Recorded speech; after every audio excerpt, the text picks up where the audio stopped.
Meus irmãos, nós vamos dar início à nossa escola bíblica dominical. Quero lembrá-los do nome que essa classe tem. A classe de adultos passou a ser denominada, de algum tempo para cá, de classe Presbítero Orlando João Empick.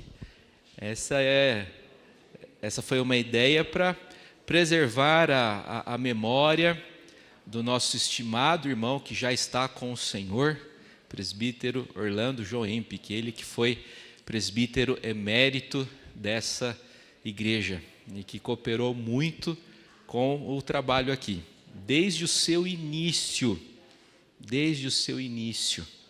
Seu Orlando era de Montemor, vem de uma família alemã, ele era luterano, e naquele tempo, na década de 50, 60, nós tínhamos um grupo de luteranos em Jundiaí, e eles alugavam o templo da Igreja Presbiteriana Central, ali na JJ.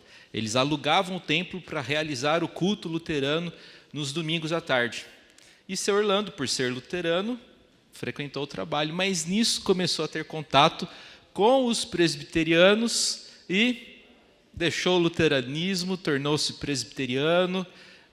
O bairro da Vila Hortolândia estava começando e nossos irmãos lá da Igreja Central, os presbíteros especialmente, viram nisso uma oportunidade de iniciar um trabalho aqui entre nós. Então somos fruto do esforço, do labor de muita gente. Eu não sei se você já reparou, mas ali no hall de entrada você encontra a cópia de um documento que toda vez que eu paro para olhar eu fico emocionado, porque trata-se de um documento assinado por diversas pessoas, assumindo o compromisso de contribuírem mensalmente até que o valor para a aquisição de 2 lotes de terreno aqui na Vila Hortolândia fosse obtido.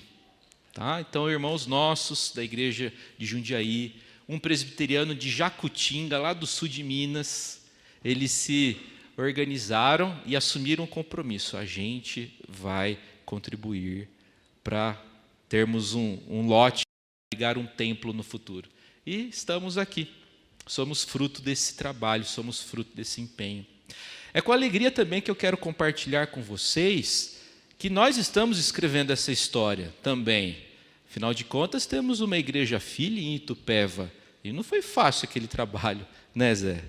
E com a graça de Deus, muito possivelmente, nesse próximo ano de 2025, nós vamos iniciar e concluir a construção do templo da nossa congregação no Almerinda Chaves. Ontem nós recebemos boas notícias e a impressão que estamos tendo é que vamos conseguir realizar essa obra no próximo ano. Tá? Então eu queria dividir essa alegria com vocês e pedir as orações dos irmãos nesse sentido. E outra, né, gente? Igreja é muito mais do que argamassa, é muito mais do que construção. Deus faz muita coisa, Deus tem feito muitas coisas em nosso meio, pelo que nós somos gratos a Ele. Ok? Então, hoje nós vamos dar continuidade à nossa revista. Nós começamos uma revista 15 dias atrás. Essa revista está propondo estudos no livro de Provérbios. Interrompemos essa série que mal começou no domingo passado, porque compartilhamos as lições, eu e Saulo compartilhamos lições que aprendemos lá na Coreia do Sul, com os presbiterianos de lá. Espero que vocês tenham gostado. Se não estiveram aqui semana passada, tem como conferir isso daí no canal da igreja no YouTube. Hoje, lição 2, sabedoria de pai para filho. Sabedoria de pai para filho. Um dos principais temas do livro de Provérbios é a maneira pela qual o pai deve se portar em relação ao filho e a maneira pela qual o filho deve receber a instrução que vem de seu pai. Pais costumam se preocupar com o futuro de seus filhos, não é mesmo? Nós queremos que eles tenham a melhor formação acadêmica possível, queremos que eles tenham as melhores condições, Na medida do possível, queremos oferecer os melhores brinquedos, queremos oferecer o melhor convênio médico, queremos tratar dos dentinhos deles. Vinícius é dentista também? Não? Ele não sofre com isso. Ok. Enfim, a gente quer oferecer para os nossos filhos o melhor.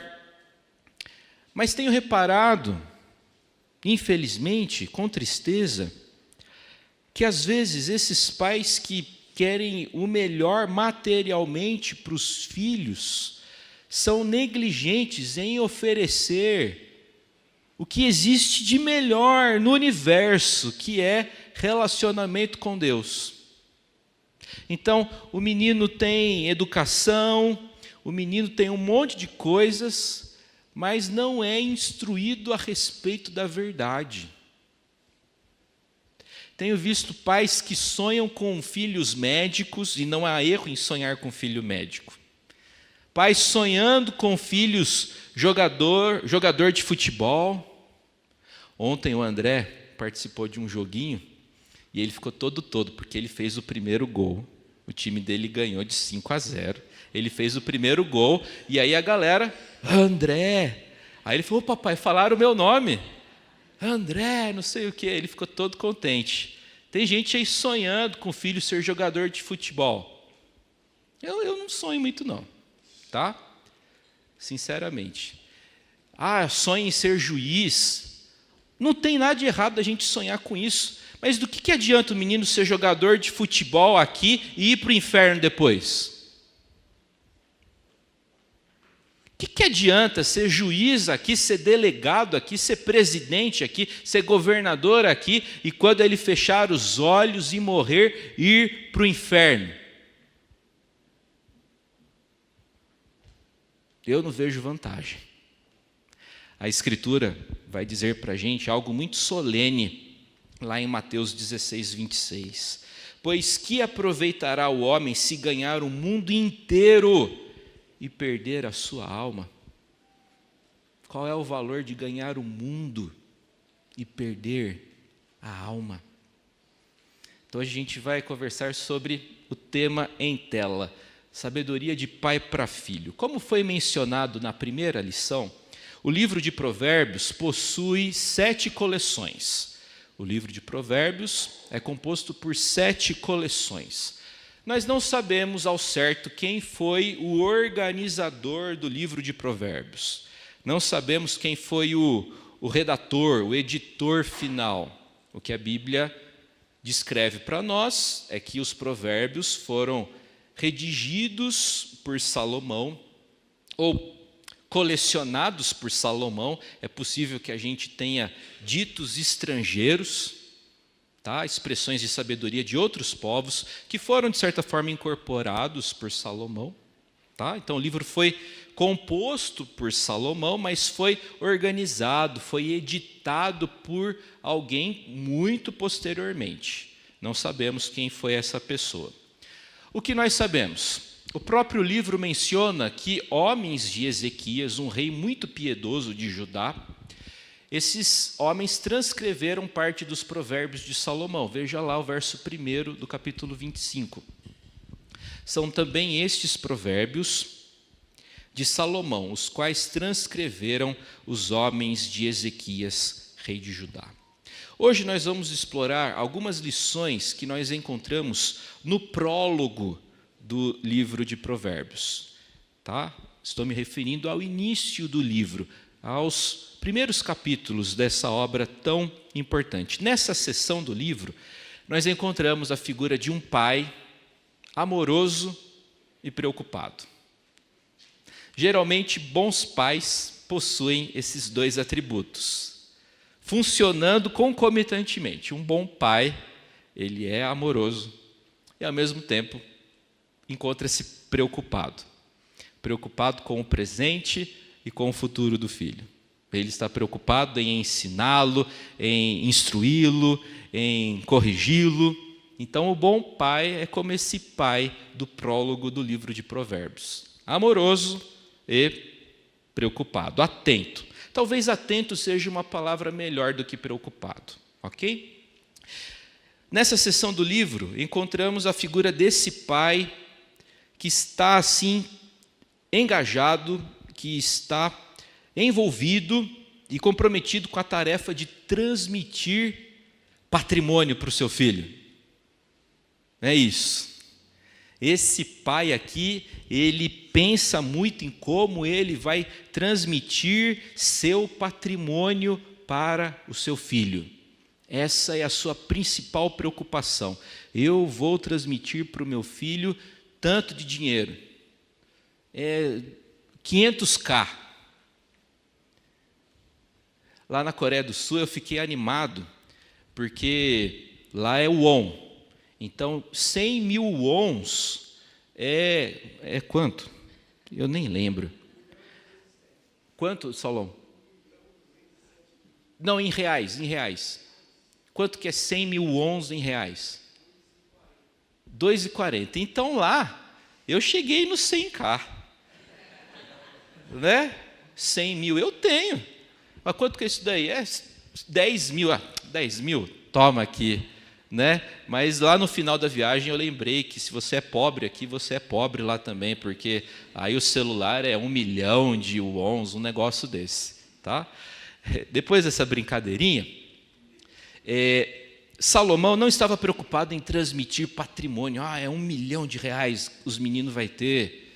Não que seja errado você ter essa preocupação. Não estou condenando a previdência, não estou condenando esse esforço, isso é lícito. O meu ponto é que isso não é o principal. Isso não é o principal. As coisas mais importantes da vida não se vendem e não se compram. É ou não é?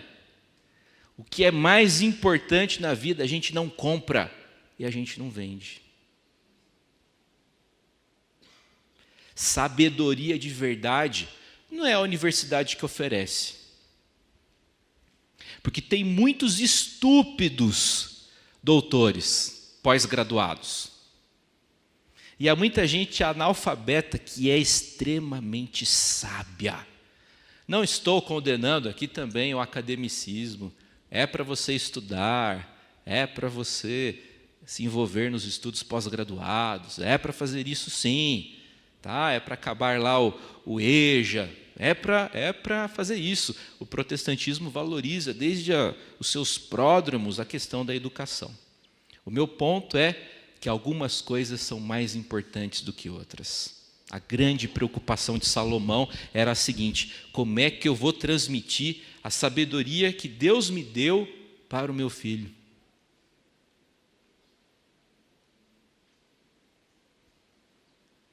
Isso me toca também, porque Salomão estava preocupado com o filho dele. Não que ele não pensasse nos demais filhos da nação, mas ele estava preocupado com o filho dele. Às vezes é possível a gente se preocupar com outras crianças e negligenciar a nossa. Como pastor, esse é um risco que eu corro. Mas eu não quero cuidar dos outros e perder os meus. Eu não quero. Isso não é um bom negócio. Salomão estava preocupado em transmitir a sabedoria dele para seus filhos. Então isso daqui já é uma lição muito importante para a gente. E eu chamo a atenção de vocês para o texto do capítulo 2, Provérbios capítulo 2.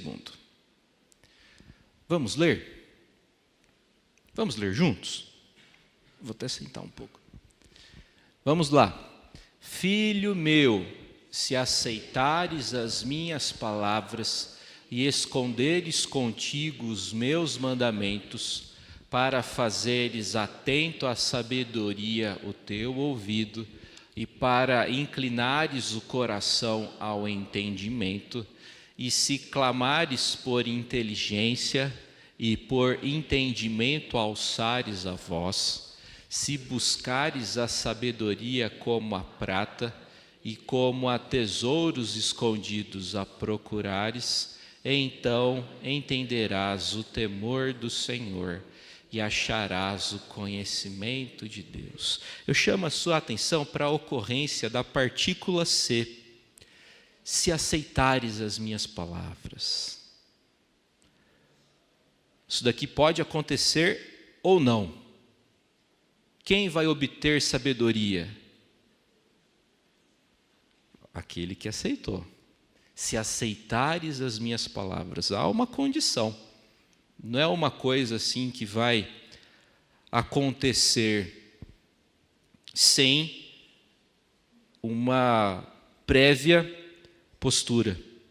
A pessoa precisa aceitar. A partícula se ocorre diversas vezes nesse trecho inicial do capítulo 2 do livro de Provérbios. Note que Salomão sabe que seus ensinos procedem do Altíssimo. Salomão tem essa consciência de inspiração, de certa forma. E ele sabe que, se seu filho acatar suas palavras, ele agradará a Deus. E isso daqui é outra lição preciosíssima para nós, pais piedosos. Preste atenção nisso. Pais piedosos, pais que amam a Deus, são portadores da voz do Altíssimo para seus filhos.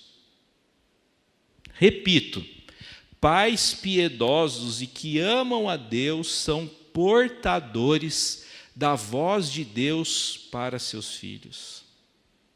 O filho sábio é aquele que escuta seus pais. E pais que são sábios são pais piedosos. Alguns pais são até bem intencionados, mas quando não são piedosos, eventualmente falham nas dicas, nas orientações que dão. Agora, o pai piedoso, ele é portador da voz de Deus para os seus filhos. Que responsabilidade, hein? Que responsabilidade você, mamãe, tem e você, papai, tem. Pais devem criar seus filhos na disciplina e admoestação do Senhor. Chama a atenção de vocês para Efésios 6:4. Vamos ler juntos? E vós, pais, não provoqueis vossos filhos a ira, mas criai-os na disciplina e na admoestação do Senhor. Muitas pessoas têm filhos, mas muitos não querem agir como pais. Concorda? Tem muita gente com filho, mas nós não temos o número equivalente de pais, porque tem gente que não age como pai, que não age como mãe. A palavra grega, traduzida aí por pais, refere-se aos homens apenas. Então hoje o meu papo é mais com você, meu colega, você papai. Paulo empregou aqui a palavra pai no plural. Por quê? Que Paulo endereçou essa ordem para os pais: não provoque os filhos a ira, crie as crianças na disciplina e na admoestação do Senhor. Paulo ofereceu essa instrução porque no mundo antigo era comum os pais serem assim completamente ausentes no que diz respeito à criação dos filhos. E infelizmente, mesmo depois de 2 milênios, parece que esse padrão permanece. Tem muito pai, tem muito marmanjo que é completamente ausente no que diz respeito à criação dos filhos. Infelizmente, tragicamente, a orientação aqui é dos pais criarem bem seus filhos. E Paulo está destacando a responsabilidade do pai. Mas antes de ensinar o que os pais devem fazer, Paulo trata sobre o que eles não devem fazer. E o que os pais não devem fazer?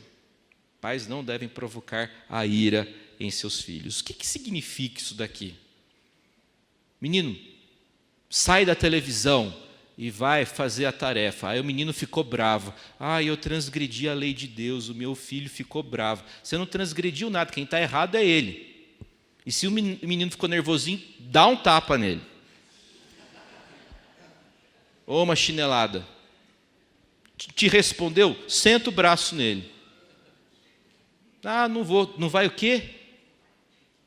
Falando assim, parece que lá em casa é uma maravilha. Não é. Queria que fosse. É por isso que o chinelo é usado lá. Tá? Precisa ser. Então, provocar ira não é isso. Você falou uma coisinha, ele ficou chateadinho, ele queria ficar jogando PlayStation até tarde, eu decepcionei meu filho. Não, não é isso. Seu filho, aliás, precisa de limites. Ok? O que é provocar ira? A gente provoca ira usando a autoridade de pai de forma imprópria. Eu gosto muito do conceito desenvolvido pelo pastor Ted Tripp, o conceito de autoridade gentil. É possível exercer a autoridade de forma gentil. Considerando aqui a presença dos militares, o militar é uma autoridade na sociedade, não é? Mas não é porque ele é autoridade que ele precisa ser grosso. Ele pode ser gentil. A autoridade pode conviver com a gentileza. Eu não me esqueço de quando eu fui me alistar. Aí eu cheguei lá, né? E assim, vou falar, não fui assim tão bem tratado. Mas chegou o cara mais importante, eu não lembro qual era o posto dele, mas ele foi tão gentil com aquela molecada, ele foi muito gentil, e eu fiquei assim impressionado. Aí ele falou, talvez para muitos de vocês essa vai ser a única experiência com o Exército Brasileiro, e meu desejo é de que seja uma boa experiência, então se recrutado, seja bom soldado, se não, vai estudar, respeite seus pais. Eu fiquei assim olhando, falei, aí sim, porque o cara foi gentil sem abrir mão da sua autoridade. É possível operar com os dois valores. A autoridade não precisa remover a gentileza, e a gentileza não subtrai a autoridade. Então, pais devem exercer aquilo que Ted Tripp chama, é o Ted ou Paul? Porque são dois irmãos pastores e escritores. Tem o Paul Tripp e tem o Ted Tripp. Aliás, o que vocês puderem ler dos irmãos Tripp vale a pena. Aqui é o Ted Tripp. Tá? Ele fala sobre autoridade gentil. O pai deve exercer essa autoridade cheia de gentileza. Ok? O que mais? Como é que a gente cria essa ira nos filhos? Quando a gente exagera na punição física. Tudo tem que ser na medida certa. Bater demais também não é legal. Ou descontar na criança outros problemas também não é legal. E a criança sente quando está apanhando sem merecer tanto, de forma desproporcional. É ou não é? Lá em Provérbios 19, 18, a gente lê o seguinte: castiga teu filho enquanto há esperança, mas não te excedas a ponto de matá-lo. A gente fica chocado com essa declaração, mas precisamos considerar os contextos. O mundo antigo era mais violento. Meu pai, minha mãe relatam que seus pais eram violentos. A turma era mais violenta antigamente e, de certa forma, houve uma evolução nesse sentido. Mas aí, a gente alcança o oposto, que é nenhuma intervenção, sabe? Que é não fazer nada, que é deixar a criança fazer o que quer. Aquele extremo está errado, mas o extremo de cá também. Fazer muito é errado, mas fazer nada também é errado. Nós precisamos de equilíbrio, como bem falou o reverendo Elben César.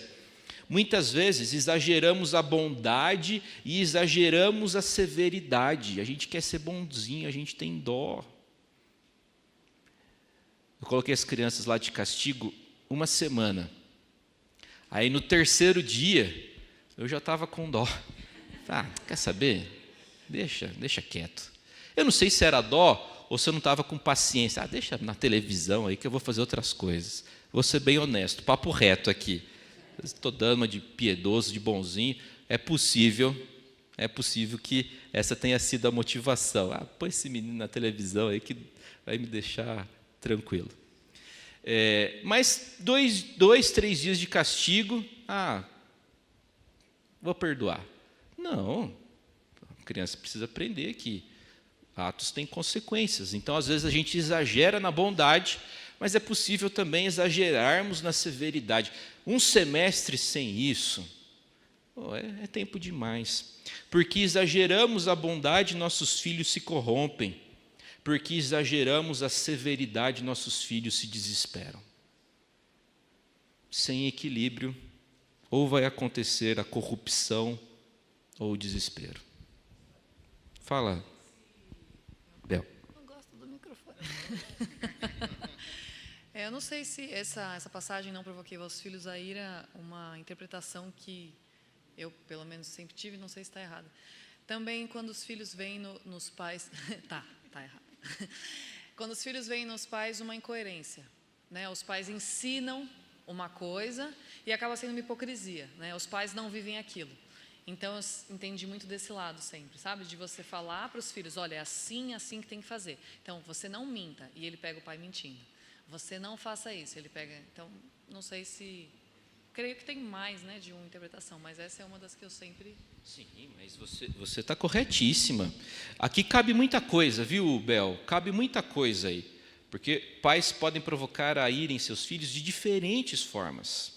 Tá? E uma delas é a hipocrisia. Menino, não fala palavrão. Aí o cara entrou sem dar seta, já solta. Né? O cara nem te fechou. Deu tempo de você desviar, mas só de não ter dado a seta, isso não acontece, quero deixar claro, isso não acontece aqui em Jundiaí. Os jundiaenses são os melhores motoristas do estado de São Paulo. Eu vi uma notícia, porque a turma se muda para Jundiaí e quer ficar falando mal dos motoristas jundiaenses. Está errado. É brincadeira. A hipocrisia provoca os filhos à ira. E, meus irmãos, a nova geração é uma geração, a impressão que eu estou tendo. Aliás, o Conselho da Igreja teve essa experiência ontem. Nós conversamos com meninas, com jovens. E essas meninas foram assim, tão sinceras. Elas contaram detalhes, assim, íntimos da vida delas. Sabe, detalhes que a gente não comenta. Eu não comento. E por intimidade, não estou me referindo exatamente a alguns tipos de intimidade. Estou falando de coisas pessoais. Tá bom? Essas meninas falaram sobre coisas tão pessoais, e a impressão que eu tive, e que venho tendo, é justamente essa. Essa geração dos jovens, eles não têm dificuldade quando a gente erra com eles. Mas eles são altamente intolerantes à hipocrisia, ao fingimento. Então, assim, eles são muito... Eles sabem que as pessoas erram. Tá? A gente não precisa esconder isso deles, porque eles não estão escondendo isso da gente. Mas eles são intolerantes à hipocrisia. Oi, Marli. Papo reto, né, Marli? Papo reto. Vamos ter um papo reto aqui. Então, quando o papo não é reto dentro de casa, isso provoca os filhos à ira. Quando rola essa hipocrisia, o pai está provocando o filho à ira. Ok? O que mais? Críticas constantes. É ruim. É ruim. Apontar o erro e corrigir é necessário. Tá? O problema é que, na nossa condição pecadora, o mal sempre se apresenta como algo bom. Então, às vezes, a gente está fazendo maldade achando que está fazendo bondade. A nossa corrupção é tão grande que, às vezes, a gente faz maldade achando que está fazendo bondade. Por exemplo, às vezes, a crueldade para com o amigo ou para com o filho se associa com honestidade. Honestidade é uma coisa boa. Eu preciso falar a verdade. Só que ao falar a verdade, você extremamente estúpido. Então, o mal em nós, por conta do pecado, muitas vezes se disfarça de bondade. Então, a gente confunde honestidade com crueldade. Outra coisa, pense, por exemplo, emancipação das mulheres. É um tema importantíssimo, a valorização das mulheres, não é mesmo? Só que a causa do aborto, por exemplo, que é um mal, ela se apresenta a partir da questão da emancipação das mulheres. O sexo ilícito se associa com o amor. Basta assistir às novelas de antigamente, as novelas atuais, os seriados atuais, tudo é amor. E estamos aqui entre adultos, na televisão dos anos 90, nas novelas, falava-se muito de fazer amor. Mas se não está dentro do contexto do casamento, aquilo ali é algo ilícito. Deu para reparar? Que às vezes a maldade se disfarça de bondade. E às vezes a gente quer corrigir o filho, mas o que a gente está fazendo é maldade. Eu preciso ser honesto e sincero. Mas às vezes aquela abordagem não é a melhor. Aquilo ali não é bondade, aquilo ali é crueldade disfarçada de bondade. Pais, não provoqueis vossos filhos a ira. Mas, agora vamos falar do que a gente tem que fazer.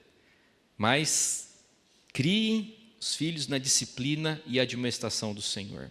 Criar não é só dar comida, criar não é só levar para a escola, criar na disciplina e na admoestação do Senhor é apresentar o Evangelho para a criança desde pequena. E o Evangelho, gente, é composto pelas más notícias e pelas boas notícias. O Evangelho, eu aprendi isso com o pastor David Nicholas, ele que foi o pastor, plantador e fundador da Spanish River Church, uma destacada comunidade presbiteriana lá dos Estados Unidos. O David Nicholas costumava afirmar que o Evangelho possui más notícias e boas notícias. E toda vez que a gente quiser pregar o Evangelho, a gente tem que anunciar as más notícias e as boas notícias. Quais são as más notícias? A má notícia é que você, espiritualmente, é um morto. Você está morto espiritualmente. E eu também. Eu também. A má notícia do Evangelho é de que todos são pecadores. E de que não há absolutamente nada que a gente possa fazer para nós retomarmos nosso relacionamento com Deus. A distância entre a santidade de Deus e o nosso pecado é tamanha que a gente não pode fazer nada para alcançar os céus. Nas palavras de Santo Agostinho, querer se justificar, querer se reconciliar com Deus mediante obras, é como tentar alcançar os céus através de uma escada feita de sal. Tudo aquilo desmorona no primeiro esforço. Então não há nada que você possa fazer para alterar o seu status espiritual de morto. Entretanto, o Evangelho possui boas notícias. E qual é a boa notícia do Evangelho? É a notícia de que Deus, em Cristo, veio a nós para nos reconciliar com Deus. Então, o Deus eterno, Criador de todas as coisas, o Deus que criou esse universo gigantesco, que criou o céu, ou melhor, que criou o Sol e que colocou a próxima estrela a uma distância de 4 anos-luz. A próxima Centauri está distante de nós 4 anos-luz. 4 anos viajando a 300 mil quilômetros por segundo. É muita coisa.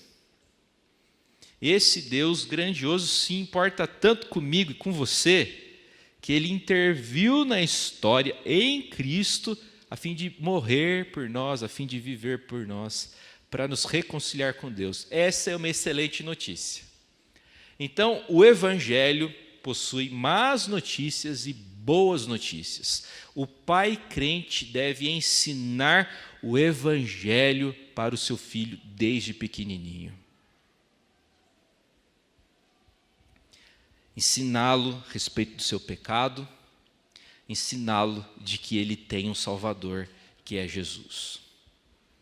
Pais crentes devem ensinar o Evangelho para seus filhos, pais crentes devem orar pelos seus filhos e com os seus filhos. Eu estimulo você, pai, enquanto o menino está dormindo, enquanto a criança está dormindo, vai lá na cama dele, se ajoelha, coloca as mãos e implore a bênção do Senhor sobre a vida daquela criança. Ore com seus filhos e por eles, festinha de aniversário, ore com seus filhos. Nessa semana eu fui no aniversário de uma família que chegou na igreja, aniversário da criança. E aí tinha mais a turminha da escola. Aí depois do parabéns, do com quem será, né, a mãe pediu para o pai dela, avô da criança, fazer uma oração. E eu fiquei, admito, naquela hora com o olho aberto. Igual uma tia nossa, tia Né, que na hora da oração ficava com o olho aberto assim. Ó. Ei, tia Né. Oi? Ficava fiscalizando, se todo mundo fechou o olho. Ficava assim. Então eu fiquei assim só, né, de olhar essa criançada. E aí na hora que foi, vamos fazer oração. Teve uns 3 meninos lá que ficaram assustados, eles ficaram olhando um para o outro, sabe, como se nunca tivessem tido contato com aquilo. E eu fiquei assim, assustado. Eu fiquei chateado demais. Pô, o menino lá com 9 anos ficou surpreso com oração, não sabia o que era aquilo. O menino não sabia o que fazer. Ele queria rir, mas ele entendeu que era uma coisa assim solene. Eu fiquei com dó daquela criança. Estuda aí numa das melhores escolas da cidade, mas não sabe o que é fazer oração. Pois é. Eu não sei se foi isso que a Isabel falou, mas se for, me perdoe eu repetir. Mas nós, os pais, nós devemos ser exemplos, modelos para os nossos filhos. Porque é comum nós falarmos o seguinte: leia a Bíblia, faça oração, ou mostrar para as crianças a importância de estar na igreja. Mas se somos modelos para eles, cai uma responsabilidade muito grande a nós, pais, né? Porque tem um dito popular que diz que os nossos procedimentos falam muito, os nossos exemplos falam muito mais alto do que as nossas palavras. Não é isso? Então, se o nosso filho ou a nossa filha vê em nós aquilo que nós estamos ensinando ou falando para eles, mas eles não veem em nós, isso, na vida deles, as palavras que estamos dizendo não vai ter valor, porque eles estão olhando em nós, que estamos lá, em casa, na semana, no mês, nos anos, acompanhando eles, mas não vivemos aquilo que ensinamos a eles, né?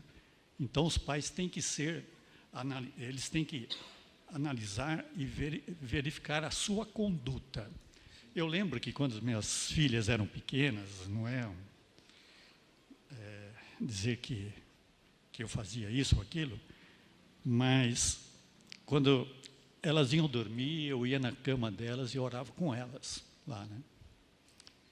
Lia uma passagem, um texto, uma história bíblica. Então, eu acho que os pais têm que ter, sabe, essa preocupação de mostrar que aquilo é importante, não só as palavras se perdem com o tempo, mas os exemplos ficam, né? Então, qual o legado que nós vamos deixar? De palavras que se perdem pelo vento ou de uma vida, né, de exemplo, né, de conduta para eles, né? É verdade. Verdade, ótima participação, Zé. Obrigado por dividir a sua experiência com a gente. É isso aí mesmo.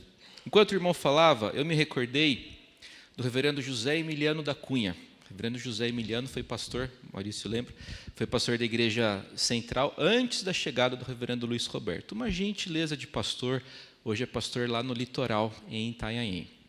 E ele costumava dizer o seguinte: não tenha medo de ser pego pelo seu filho orando. De vez em quando a gente encontra pai que fica com vergonha de ser encontrado pelo filho orando.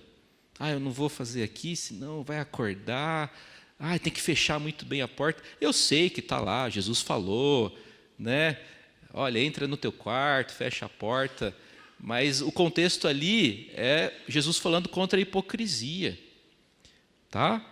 Então você não precisa ter medo de ser pego no flagra pelo seu filho orando, lendo a Bíblia. Aliás, faça essa pergunta: seu filho já viu você lendo a Escritura? Estudando a Bíblia?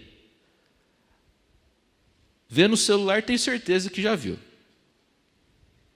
E eu não estou apontando dedo para ninguém, me incluo nisso daí.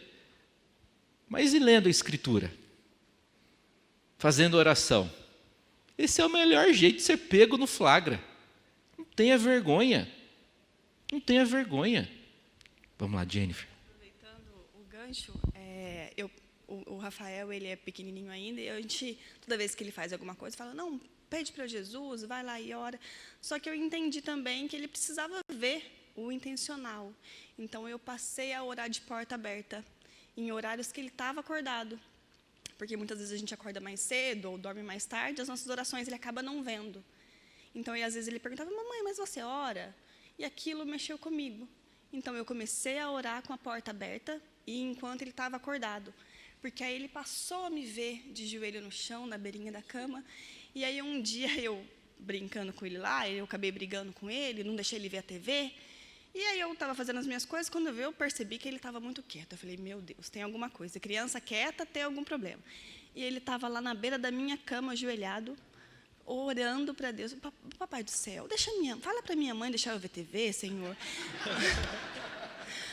Senhor, conversa com ela. Mas pelo meu exemplo, ele viu, e assim, hoje em dia ele já vai na caminha dele. Mas eu percebi que esse exemplo foi o que mexeu com ele. É isso aí, Jennifer. É isso aí. Eu tenho uma história. A sua história mexeu comigo, e essa história também, toda vez que eu lembro dela. A nossa irmã Luzia é uma guerreira. O que a nossa irmã passa, a gente não faz ideia. Porque ninguém na vida planejou ser mãe do seu próprio bisneto. Alguém já planejou isso? Do seu bisneto. Ela precisa ser mãe do seu bisneto. E esse bisneto veio, é o Enzo, menino que deve receber nossa atenção e nosso carinho. Mexe com ele. Tá? Talvez não vai lembrar do seu nome, mas faz um carinho nele, faz um cafuné nele. Faz isso com as crianças. Tá? As nossas crianças precisam se sentir amadas por nós. E aí a Luzia um dia contou para mim que ela pegou o Enzo ajoelhado, e se ele estava ajoelhado porque ele vê ela fazendo isso, e ele estava orando, pedindo para Deus um amigo. Ele estava ajoelhado pedindo para Deus um amigo. Porque as crianças são lindinhas, mas conseguem ser cruéis. Não é mesmo?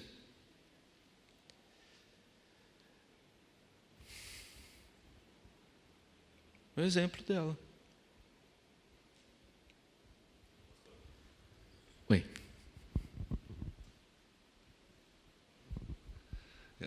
Os pais, eles são a primeira impressão de autoridade que os filhos têm, né? Quando você coloca ali, não provoqueis, ele está no sentido de você não irritar de maneira arbitrária os seus filhos, em questão não da autoridade, mas do seu poder. Porque as crianças veem os pais nessa condição muito acima de poder. E a diferença entre poder e autoridade é que o poder ele tem aquela capacidade de convencer pela coerção, e a autoridade é por um convencimento voluntário, né? É por isso que os pais não podem colocar essa provocação arbitrária em cima das crianças, dos filhos, porque senão vai acontecer o que fala lá em Colossenses 3:21. Pais, não irritei os vossos filhos para que não fiquem desanimados. Então, esse contraditório de falar e não fazer vai causando desânimo, e você vai perdendo essa questão de eles te olharem como um líder dentro do lar que tem autoridade, que pode convencê-los pelo exemplo. É isso aí. Muito bem, Silver. Obrigado, Silvestre, pela sua preciosa contribuição. É isso aí. Então, nós precisamos criar os filhos na disciplina, admoestação do Senhor. Lembro vocês de Deuteronômio 6. Olha lá o que a gente tem que fazer. Amarás o Senhor teu Deus de todo o teu coração, verso 5º, verso 6º. Essas palavras que hoje te ordeno estarão no teu coração, tu as inculcarás a teus filhos. E a ideia do termo hebraico traduzido por inculcar aqui é uma ideia bastante primitiva mesmo, de você, se possível fosse, abrir a cabeça e colocar lá. O termo hebraico comunica essa ideia bastante primitiva. Abrir a cabeça e despejar lá dentro. Eu vou doutrinar. A turma hoje fala muito de doutrinação. Tem uma doutrinação que é absolutamente legítima e lícita, que é a doutrinação na palavra de Deus. Pais crentes devem fazer isso. Ok? Caminhando, gente. Salomão estava preocupado com seus filhos jovens. E jovem, na Escritura, abrange pessoas entre 13 e 30 anos. Eu já fui jovem um dia, né? Um jovem era considerado plenamente responsável por seus atos aos 20 anos de idade, porém só podia servir no templo a partir dos 30 anos. Havia essa compreensão entre eles, tá? Nós temos visto hoje, infelizmente, uma multidão de filhos imaturos aos 20, 30, 40 anos, e talvez a gente pode estender mais. A gente tem visto aí uma porção de pessoas que têm prolongado a adolescência. E isso daí, gente, é algo absolutamente antibíblico, porque os meninos precisam amadurecer, assumindo suas responsabilidades, e pais devem ajudar nesse processo de maturidade de seus filhos. Ok? Em Provérbios, esse jovem é compreendido como alguém que tem um coração ensinável, e porque sabe que seu pai só deseja o melhor para a sua vida, presta ouvidos às suas palavras. Filho meu, não rejeites a disciplina do Senhor, nem te enfades de sua repreensão, porque o Senhor repreende a quem ama, assim como o pai ao filho a quem quer bem. O amor do pai é, portanto, demonstrado em sua disciplina amorosa, e o amor do filho é demonstrado em atenção, em arrependimento e obediência. Tá? Nós temos mais conteúdo, mas tendo em vista o nosso horário, a gente vai parar por aqui. Mas eu acredito que o conteúdo principal da aula foi comunicado. No prólogo do livro de Provérbios, destaca-se a figura desse pai amoroso e atento. Bons pais são concomitantemente amorosos e atentos. A grande preocupação de Salomão era a transmissão de sabedoria, não de patrimônio. As coisas mais importantes da vida não se compram, não se vendem. Salomão quer transmitir sabedoria. Então, que seja assim entre nós, para a glória do Senhor. Pois não, Lourdes? Uma colocação, porque hoje em dia as pessoas, mesmo muitos crentes, querem delegar isso à igreja, à sociedade, às escolas. E isso compete aos pais, educar os filhos compete aos pais. E hoje em dia, isso muitas das vezes é exigido da escola, até mesmo da igreja, dos professores de escola dominical. E isso é no cerne da família que tem que se educar as crianças, né? Então, isso é interessante. A gente tem que ter essa responsabilidade, esse cuidado, e educar os nossos filhos dentro da nossa casa. É isso daí. Mas eu quero encerrar essa aula lembrando vocês de que Deus é Pai gracioso. É possível que você não tenha tido um pai assim. É possível que você não seja esse pai ainda. Mas o nosso Deus é um Deus gracioso e Ele torna novas todas as coisas. Então hoje, em nome de Jesus, você pode ser curado de traumas do passado. Aquele que deveria ter feito bem, mas fez o mal. Ou aquele que não esteve presente. Deus pode curar isso hoje, em nome de Jesus. E você, que acha isso aqui lindo, mas inalcançável, porque às vezes acontece isso, não é? A gente olha para a Bíblia, a gente acha lindo, maravilhoso, mas lá dentro tem uma vozinha dizendo para a gente, olha, é lindo, mas não é para você, cara. Você não vai chegar lá. Acha bonito, mas se contenta com o que você é.